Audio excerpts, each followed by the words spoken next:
घर तर लांब आहे, घरी तर जायचं, रिक्षा करून जायचं म्हटलं तरी भाडं द्यायला पैसे नाही, पण ह्याला काहीतरी करून गंडवलंच पाहिजे. रिक्षावाला काका, मला इथं कोपऱ्यावर सोडता का हो?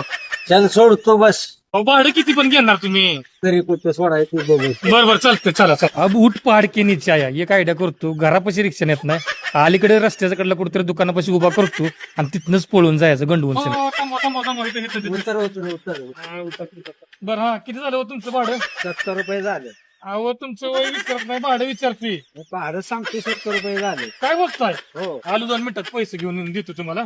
बरं जा, ताकीद नाही घेऊन ये. आलो आलो आलो. 70 रुपये पाहिजे, घे आता मिरच्याचा खाड्यावर. दुकानाचं मागणं तसंच कडनं निघून जातं बघ. भाडं द्यायला तर पैसे नाहीत, रिक्षावाला तर काय जायना झालं, अर्धा तास झालं, कधी जाणार काय माहित.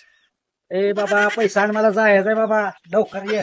तू बस तसंच पैसे करत ओरडत. मी गेलो बघ मागणं. ए बाबा लवकर ये की बाबा, मला जायचंय. दोघा ती पळत निघाले पाठीमागं तुमच्या. पैसा आता विसरून जावा, पैसा काय भेटत नसतो बसावर. व्हिडिओ आवडला असेल तर नक्की लाईक शेअर कमेंट कराच.